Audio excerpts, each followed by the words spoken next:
सत श्री अकाल, आदाब। एनर्जी की होगी बात। Energy boost is the secret of our energy. Energy क्या है? एनर्जी कहां से आई?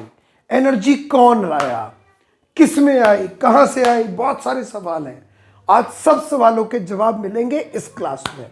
तो मैं राजू भैया शुरू करते हैं आज एक बहुत ही इंपॉर्टेंट टॉपिक की बात।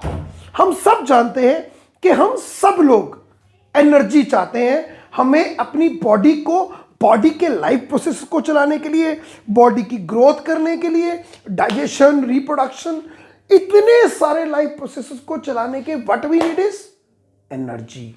ये एनर्जी कहां से आई? किसने दी? कौन दे रहा है? ये एनर्जी हमें मिल रही है खाने से। लेकिन हम अपनी बात क्यों करें? आज हम सिर्फ अपनी बात नहीं करेंगे, आज हम बात करेंगे हमारे से ऊपर वाले लेवल की भी और नीचे वाले लेवल की भी। किस चैप्टर में, किस टॉपिक में? टॉपिक का नाम, चैप्टर का नाम environment. Yes, you heard it right, environment. और हम सभी इस इन्वायरमेंट में रहते हैं। इन्वायरमेंट में दो तरह के कंपोनेंट्स होते हैं। पहला बायोटिक,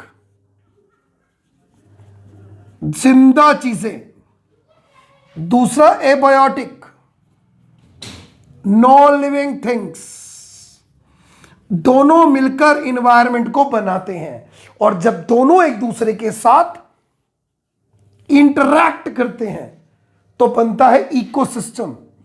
इकोसिस्टम जब दोनों एक दूसरे के साथ इंटरैक्शन करते हैं, मतलब एक दूसरे पर इंटरडिपेंडेंसी शो करते हैं, तो इकोसिस्टम बनता है। जैसे कि फॉरेस्ट एक इकोसिस्टम है, सी के अंदर एक्वेटिक एनिमल्स और प्लांट्स और रिवर या सी या स्टोन्स का इकोसिस्टम है। जहां हम रहते हैं वो एक अलग इकोसिस्टम है। कुछ इकोसिस्टम नेचुरल है, नेचर ने बना के भेजे हैं। कुछ हमने बनाए हैं, self human made artificial ecosystem है। जैसे कि पॉन्ड खुद बना देना, या फिर एक्वेरियम के अंदर आर्टिफिशियल इकोसिस्टम जनरेट करना, है ना, या फिर एक पोल्ट्री फार्म खोलकर एक इकोसिस्टम मेंटेन करने की कोशिश करना, वो आर्टिफिशियल है। हमने बनाए हैं, ह्यूमन मेड है। Got it? तो हम बात करेंगे एक एक करके नहीं, आज हम मेनली बात करेंगे बायोटिक कंपोनेंट्स की इन्वायरमेंट के अंदर। कि बायोटिक कंपोनेंट्स कहां से शुरू होते हैं। अगर मैं याद दिलाऊं तो शायद आपको याद हो, हर जानवर दो तरह के मोड्स ऑफ न्यूट्रिशन से जिंदा रहता है। पहला ऑटोट्रॉफिक, ऑटोट्रॉफिक, और दूसरा हेटेरोट्रॉफिक। याद आया? नहीं आया? लाइफ प्रोसेसेस में याद करो, पढ़ा था। ऑटो अपने आप, ट्रॉफिक, ट्रॉफिक का मतलब भी पढ़ना है। ऑटोट्रॉफिक एक ऐसा मोड है न्यूट्रिशन का जिसमें एक ऑर्गेनिज्म अपना खाना खुद बनाता है। खुद के लिए बनाता है प्लस दूसरों के लिए बनाता है। इसे कहते हैं ऑटोट्रॉफिक मोड ऑफ न्यूट्रिशन। और ऐसे जानवरों को, ऐसे एनिमल्स को, एनिमल्स नहीं ऑर्गेनिज्म, एनिमल्स अलग है, ऑर्गेनिज्म के अंदर दो कैटेगरी होती है, एनिमल, प्लांट। हम जानवरों को नहीं, पौधों की बात कर रहे हैं। ऐसे पौधे, ऐसे प्लांट्स, ऐसे ऑर्गेनिज्म जो अपना फूड खुद प्रिपेयर करे, खुद के लिए करे और दूसरों के लिए भी करे, उन्हें कहते हैं प्रोड्यूसर्स। तो पहला बायोटिक कंपोनेंट कौन है? Producers. Yes, you heard it right, producer. Film का नहीं भाई, फूड का प्रोड्यूसर, जिन्हें ऑटोट्रॉफिक मोड ऑफ न्यूट्रिशन भी कहा जाता है। या फिर हम ये भी कह सकते हैं कि ये वो जानवर है जो अपना खाना बनाते हैं सनलाइट की प्रेजेंस में, by the help of the process called photosynthesis. Yes, you heard it right, photosynthesis. What is photosynthesis? It's the process by which plants make their own food in the presence of sunlight. और वो खाना कौन बनाते हैं? Green plants, producers. तो producers, energy producer से शुरू हुई? नहीं, एनर्जी प्रोड्यूसर से शुरू नहीं हुई। एनर्जी तो कहीं और से शुरू हुई। एनर्जी कहां से शुरू हुई? एनर्जी शुरू हुई यहां से। आहा हा हा, सबका रब, सबका भगवान, सूर्यदेव महाराज, सन। सन हमें देता है सोलर एनर्जी, सनलाइट। और सनलाइट लेकर प्रोड्यूसर प्रिपेयर करता है फूड और बनाता है खाना। और उसी खाने को खाते हैं सारे जानवर, जिन्हें हम कहते हैं हेटेरोट्रॉफिक मोड ऑफ न्यूट्रिशन। एक ऐसा मोड न्यूट्रिशन का जिसमें एक ऑर्गेनिज्म अपने फूड के लिए दूसरे ऑर्गेनिज्म पर डिपेंड होता है, उसे कहते हैं heterotrophic mode of nutrition, right. और हेटेरोट्रॉफिक मोड ऑफ न्यूट्रिशन के अंदर भी अलग अलग कैटेगरी है। प्रोड्यूसर को कौन खाता है? प्रोड्यूसर को खाता है प्राइमरी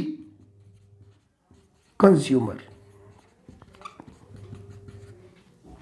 प्राइमरी कंज्यूमर मतलब कंज्यूम, जो कंज्यूम करता है प्रोड्यूसर्स को, वो कंज्यूमर है। प्राइमरी जो डायरेक्टली प्लांट खाता है या प्लांट के प्रोडक्ट खाता है, जिन्हें आप दूसरे नेम में बचपन में आप पढ़ चुके हो, कहते हैं हर्बीवोर्स। हर्बीवोर किसे कहते हैं? जो सिर्फ प्लांट और प्लांट के प्रोडक्ट खाए, जैसे कि हॉर्स, काउ, बफेलो, ये प्लांट और प्लांट के प्रोडक्ट्स खाते हैं, इन्हें हम कहते हैं प्राइमरी कंज्यूमर, राइट। अब प्राइमरी कंज्यूमर को कौन खाता है? प्राइमरी कंज्यूमर को खाता है सेकेंडरी कंज्यूमर।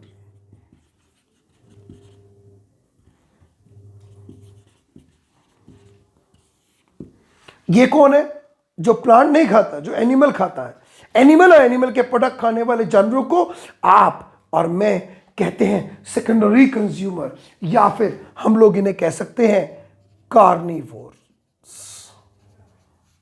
राइट। और इन्हें जो खा जाए भैया, उसे कहते हैं टेरिशरी कंज्यूमर, ओमनीवोर्स। ये तुम हो बेटा, ये हम है बेटा। We are at the top of the level. हम कुछ भी खाते हैं, प्लांट के प्रोडक्ट, एनिमल के प्रोडक्ट्स, सब खाते हैं। We are tertiary consumers. और इनको भी जो खा जाए वो कौन? decomposers called saprophytes। सुना है? नहीं पता? who feeds on dead and decaying matter, जो मरा हुआ और गला हुआ पदार्थ खाते हैं।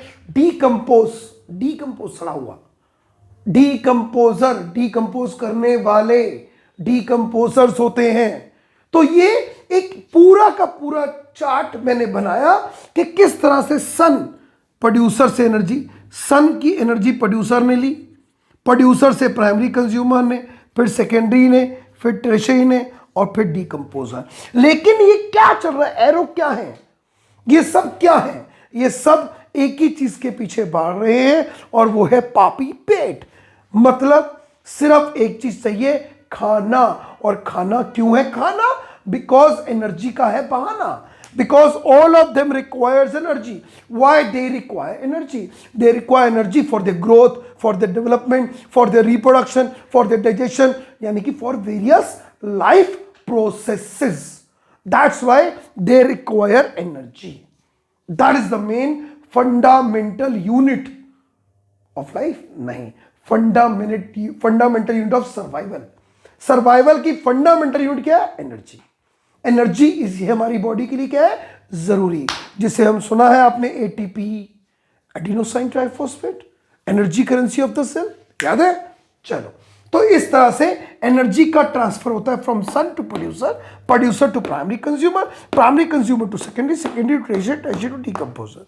और हर किसी का एक स्पेसिफिक रोल असाइन है। अगर मैं कहूं कि मैं यहां से प्रोड्यूसर को हटा दूं, तो भाई ये सब बेकार है।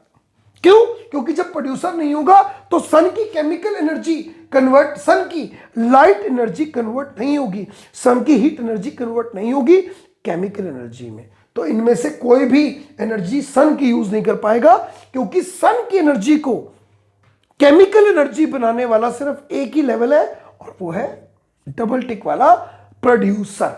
अब मैं कहूं प्राइमरी कंज्यूमर हटा दो, हर्बीवोर्स इसमें से हटा दो, तो भी दिक्कत है। क्योंकि अगर हर्बीवोर्स हट जाएंगे, मतलब ऐसे जानवर जो सिर्फ पौधे खाते वो हट जाएंगे। अब जब ये जानवर हट गए तो कार्निवोर दुनिया से खत्म, क्योंकि कार्निवोर तो पौधे खाएंगे नहीं। तो नतीजा, सारा का सारा एनर्जी लेवल, एनर्जी का जो फ्लो चार्ट है वो डिस्टर्ब हो जाएगा। तो हर किसी का अपना एक स्पेसिफिक सिग्निफिकेंट रोल है एनर्जी के ट्रांसफर के अंदर, राइट। आप कहेंगे फिर इसका क्या रोल है? इसको हटा दो भाई। नहीं, डीकंपोजर का भी अपना एक स्पेसिफिक सिग्निफिकेंट रोल है। अब आपके मन में जरूर आ रहा होगा कि भैया डीकंपोजर का रोल क्या है। पहली बात तो ये होते क्या है ये समझ लो। डीकंपोजर ऐसे ऑर्गेनिजम्स को कहा जाता है जो ऑर्गेनिज्म अपना फूड खाते हैं, अपने आप को फीड करते, खिलाते हैं डेड, मरे हुए, डिकेड, सड़े हुए सब्सटेंसेस से, उन्हें कहते हैं डीकंपोजर। क्या ये नेचर में जरूरी है? बहुत जरूरी है, बहुत जरूरी है। क्या रोल है इनका? तो चलो पहले डीकंपोजर के रोल सिखाते हैं राजू भैया। भाई सामान मर गया, गल गया, सड़ गया, कोई भी सामान मर गया, गल गया, सड़ गया तो वो नेचर में पड़ा हुआ गंदगी फैलाएगा, लेकिन ये डीकंपोजर उसको क्या करेंगे? खा जाएंगे।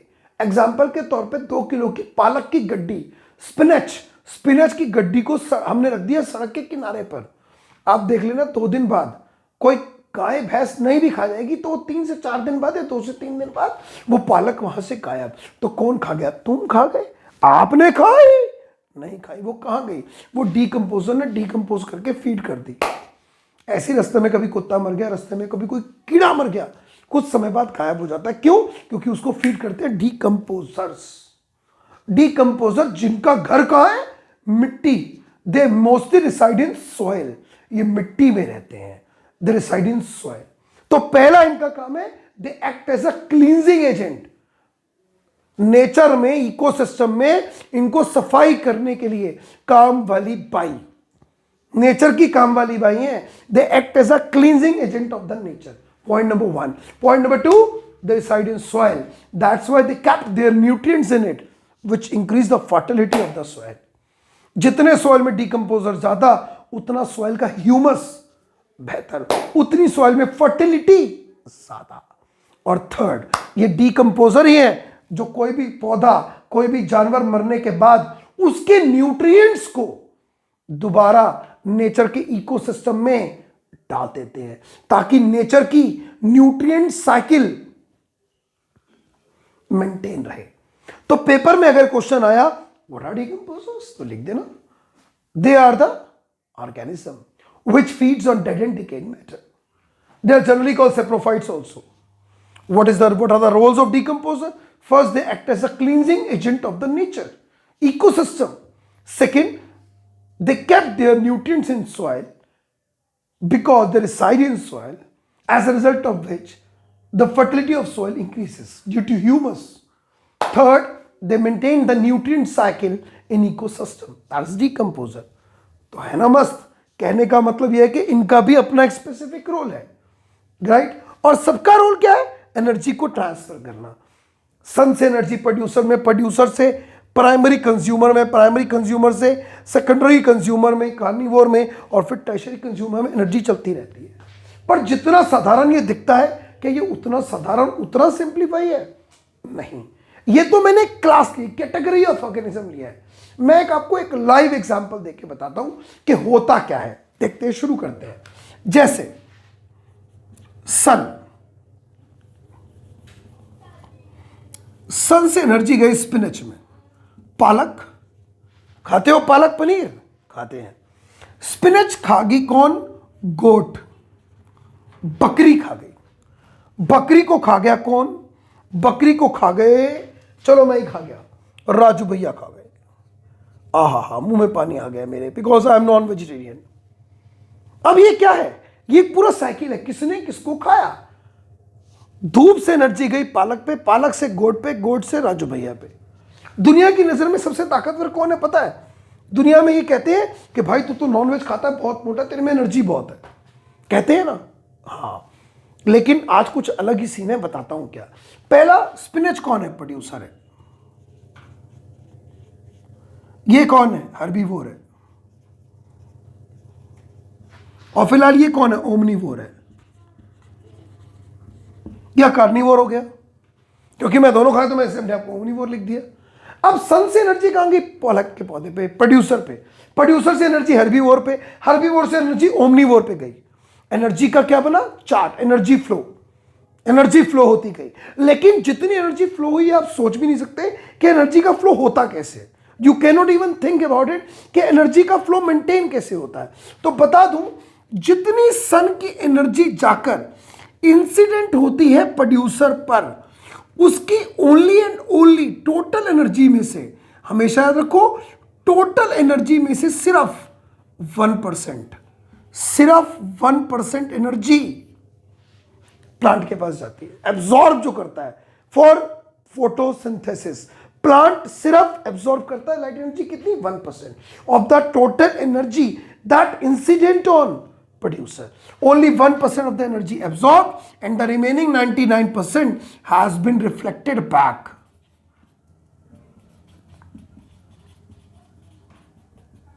In atmosphere. 99% energy reflect back होकर एटमॉस्फेयर में चली जाती है। सिर्फ 1% एनर्जी ही पौधा लेता है। मान लो एग्जाम्पल के तौर पे मैं कहता हूं 5 लाख जूल एनर्जी गिरी सन से प्रोड्यूसर पर, तो सन कितनी लेगा, सिर्फ 1%, 1% किसका, 5 लाख का। कैसे निकालेंगे, 1/100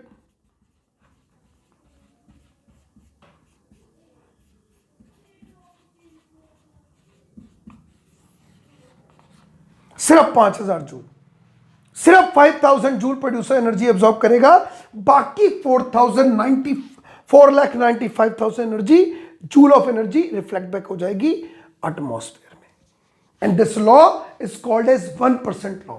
इस लॉ को आप और मैं कहते हैं 1% लॉ। तो है वन मोर टाइम कि 1% लॉ क्या है, 1% लॉ है जितनी एनर्जी धूप से पौधे पर गिरी, जितनी सोलर एनर्जी इंसिडेंट हुई प्लांट के ऊपर, उसमें से 99% of energy has been reflected back by the producer. Only 1% of the total amount of energy has been absorbed by the plant to perform the process of photosynthesis. And this law is called 1% law. Correct? अब energy कहां आई, producer के पास। Producer को कौन खाएगा, herbivore खाएगा। क्यों खाएगा, भैया एनर्जी चाहिए इसको भी। पौधे के पास कितनी थी, 5000 जूल। अब क्या ये 5000 की 5000 गोट के पास जाएगी, जवाब है नहीं। क्यों, क्योंकि पौधा भी अपनी ग्रोथ के लिए, अपनी हीट एनर्जी की फॉर्म में, अपने लाइफ प्रोसेस को चलाने के लिए एनर्जी को यूटिलाइज करेगा। ठीक है, ऑन एन एवरेज इस टोटल एनर्जी में से जितनी प्लांट की टोटल एनर्जी थी प्रोड्यूसर के पास, उसमें से 90%, अगेन आई एम रिपीटिंग, 90% वो खुद यूटिलाइज करेगा। सिर्फ आगे जो जाएगी दैट इज 10%।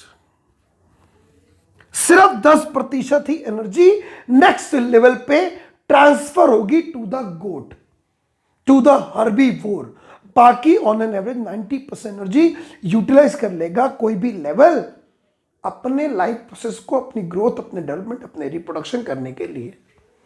राइट, तो सिर्फ 10%। अब गोट के पास जो एनर्जी आई, अब जो एनर्जी हमारे पास किसके पास आई, गोट के पास जो एनर्जी हमारे पास आई है, तो वो एनर्जी जो गोट के पास आई है, वो एनर्जी भी सारी की सारी गोट अपने लाइफ प्रोसेस को चलाने में यूज नहीं करेगा। गोट के पास जो एनर्जी आई उसमें से भी ये गोट सेल्फ टोटल एनर्जी में से 90% यूज खुद कर लेगा और सिर्फ 10% ही एनर्जी आगे पहुंचेगी।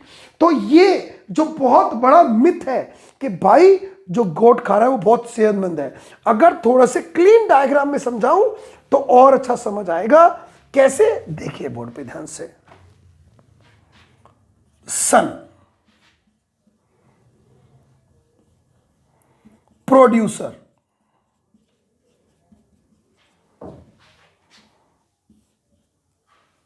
हर्बीवोर, कार्निवोर,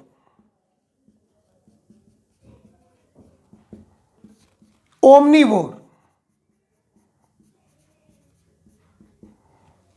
राइट, कुछ ऐसा चलता रहेगा। ये पूरा क्या है, फ्लो चार्ट है, एनर्जी कैसे फ्लो हुई। अब सन की जितनी एनर्जी प्रोड्यूसर पे इंसिडेंट हुई, सिर्फ वो एब्जॉर्ब करेगा कितनी, 1%। Yes, you heard it right, only 1% of the sun absorb होगी, बाकी 99%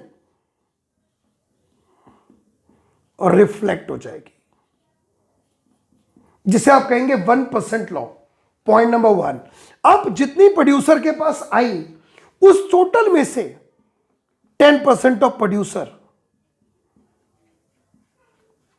हर्बीवोर के पास आ गई, बाकी 90% एनर्जी प्लांट खुद यूज करेगा, राइट।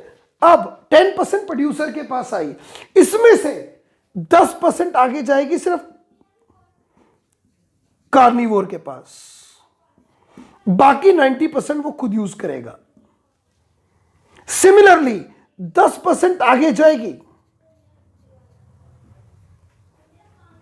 कार्निवोर, बाकी वो 90% खुद यूज करेगा।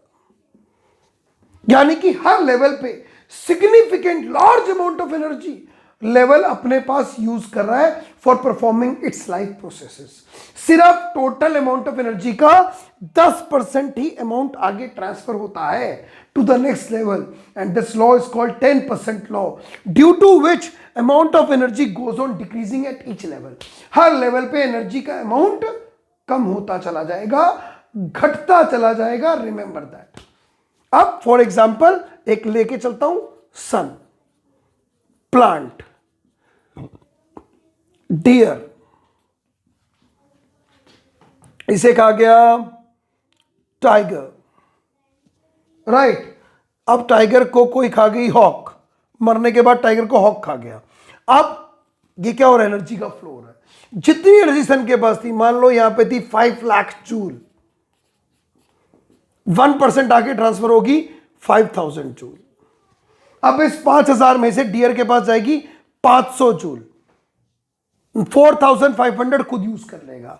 इस 500 में जाएगी 50 जूल, इस 50 में जाएगी 5 जूल। सोचिए 5 लाख जूल से चार्ट स्टार्ट हुआ था और लास्ट सेल पे सिर्फ कितनी गई, 5 जूल।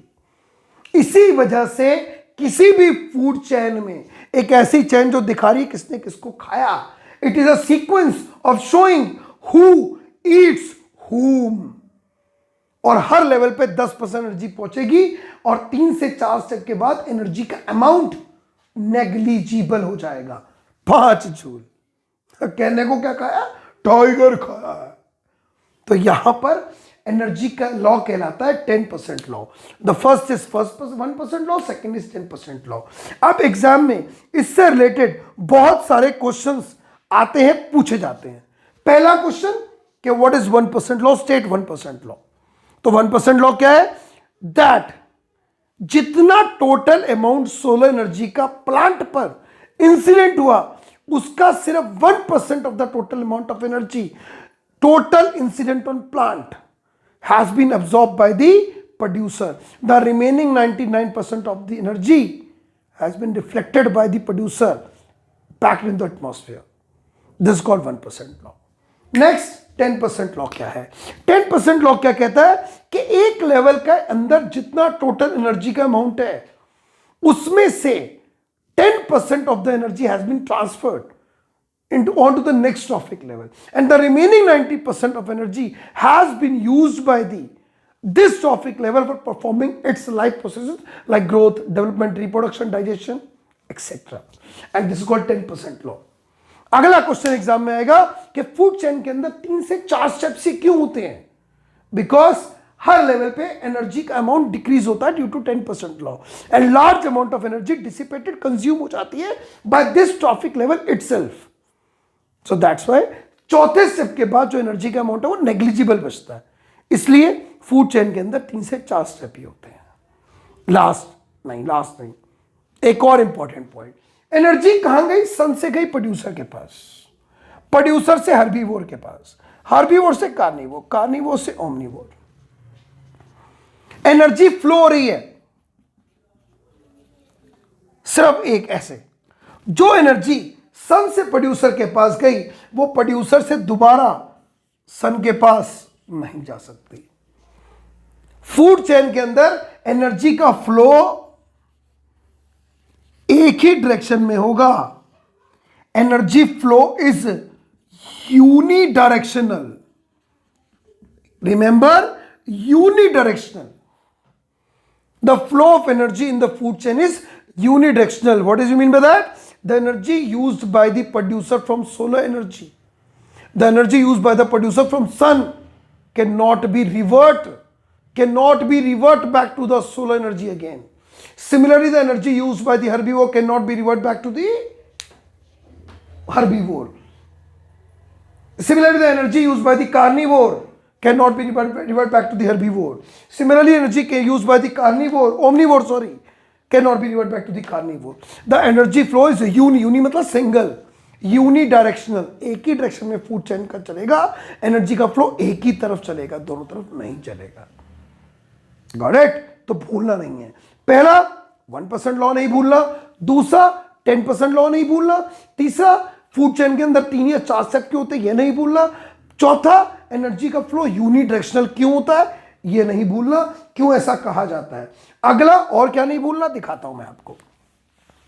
आज ईच एंड एवरीवन नोज कि हम अपने प्लांट, अपनी क्रॉप की कल्टीवेशन को करने के लिए, क्रॉप की एग्रीकल्चरल प्रोडक्शन को बढ़ाने के लिए, इंक्रीज करने के लिए बहुत सारे केमिकल्स यूज करते हैं, फर्टिलाइजर्स, पेस्टिसाइड्स, इंसेक्टिसाइड्स. तो होता क्या है, हमारी फूड चेन में इन केमिकल्स का एंटर हो जाता है, एंट्री पॉइंट मिल जाता है फूड चेन के अंदर. अब उस प्रोड्यूसर को हम केमिकल्स देते हैं क्या करने के लिए, to increase the production, to hybrid a good variety, ताकि अच्छी वेराइटी हमारे पास हाइब्रिड हो, है कि नहीं. तो प्रोड्यूसर के अंदर वो केमिकल्स आ जाते हैं. अब प्रोड्यूसर को खाता कौन है, हर्बीवोर, तो हर्बीवोर के अंदर भी वो केमिकल आ जाते हैं. हर्बीवोर को कार्निवोर खाता है तो उसके अंदर भी केमिकल्स जाते हैं. सिमिलरली केमिकल्स चलते चले जाते हैं. लेकिन जब हम प्रोड्यूसर को कल्टीवेट, क्रॉप को कल्टीवेट करते हैं या कोई भी प्लांट ग्रोथ करता है तो उसके अंदर केमिकल्स होते हैं indirectly through the food chain, उसे को हर्बीवोर्स खा जाते हैं. अब हर्बीवोर्स अपनी लाइफ में कोई एक सिंगल प्लांट नहीं खाते, बहुत सारे प्लांट्स खाते हैं. अब वो सारे केमिकल्स उस प्लांट के अंदर इकट्ठे हो जाते हैं. प्लांट वाले केमिकल कहां जाते हैं, हर्बीवोर के अंदर. और हर्बीवोर के अंदर एक प्लांट के नहीं जाते, बहुत सारे प्लांट के केमिकल जाते हैं. अब हर्बीवोर को कार्निवोर खा जाता है. कार्निवोर के अंदर क्या होता है, उस एक एनिमल के सारे केमिकल्स कार्निवोर में चले जाते हैं. तो हर लेवल पे केमिकल्स एक्यूमुलेट होते रहते हैं, हर लेवल पे केमिकल्स एक्यूमुलेट हो जाते हैं. अब वो एक्यूमुलेट होने से क्या होता है, इसे कहते हैं biological magnification. Biological magnification English में क्या कहेंगे, the accumulation of the harmful chemicals in living organism indirectly through food chain, that is called biological magnification. यहां पर यही बात होती है. अक्सर कई लोग वेजिटेरियन फूड खाते हैं, कई लोग नॉन वेजिटेरियन खाते हैं. जैसे स्पिनच, इसको खाया राजू भैया ने, स्पिनच खाई गोट ने, गोट खाई राजू भैया ने. अब एक तरफ राजू भैया क्या है, वेजिटेरियन फूड हैबिट वाले हैं, और एक तरफ नॉन वेजिटेरियन फूड हैबिट वाले हैं. आपको क्या लगता है, लोगों को लगता है ये वाली फूड हैबिट अच्छी है, बट दोनों को कंपेयर करेंगे तो ये फूड हैबिट अच्छी है. वाई, दो रीजन है. जब पालक यानी कि स्पिनच को राजू भैया ने खाया तो भैया के पास 10% ऑफ स्पिनच, यानी कि जितनी भी स्पिनच के पास एनर्जी थी उसका 10% आया. फॉर एग्जाम्पल यहां पे थी 1 लाख जूल एनर्जी, तो भैया के पास कितनी आई, 10% of 1 lakh, 10,000 joule. First case. यहां पे आते हैं, यहां पे 1 लाख जूल थी, इसके पास कितनी आई 10,000, और मेरे पास कितनी आई 10% ऑफ 10,000.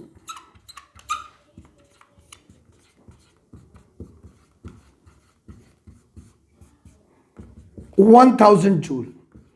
चेक करिए एनर्जी का अमाउंट कहां ज्यादा आ रहा है, वेजिटेरियन फूड हैबिट्स में ज्यादा आ रहा है. पहला. दूसरा, स्पिनच के अंदर केमिकल्स थे, वो राजू भैया के पास आ गए. यहां पे स्पिनच के अंदर थे, गोट के पास गए, गोट ने एक स्पिनच नहीं खाई, बहुत सारी खाई, सारे केमिकल गोट के अंदर थे, उसे राजू भैया खा गए। तो सारे राजू भैया के अंदर केमिकल्स आ गए, सारे प्लांट्स के और उस गोट के सारे। तो मैंने अपनी लाइफ में एक गोट तो नहीं खाई होगी, बहुत सारी खाई होंगी, तो सारा केमिकल कंसंट्रेशन मेरे अंदर आ गया, तो मेरी बॉडी के अंदर केमिकल कंसंट्रेशन मैक्सिमम हुआ। इसी को कहते हैं biological magnification.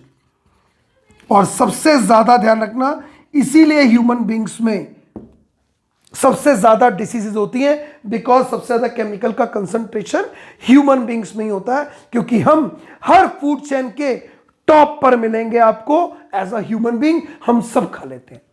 So that's Y, तो इसे कहते हैं बायोलॉजिकल मैग्निफिकेशन। एग्जाम में बहुत ज्यादा पूछा जाता है। तो ये था फूड चेन क्या होती है, एनर्जी का फ्लो कैसे मेंटेन होता है, 1% लॉ, 10% लॉ, एनर्जी का फ्लो यूनिडायरेक्शनल कैसे होता है, और बायोलॉजिकल मैग्निफिकेशन क्या होता है। राइट? अगले वीडियो में फिर मिलेंगे अच्छे अच्छे टॉपिक के साथ। Till then stay safe, bye.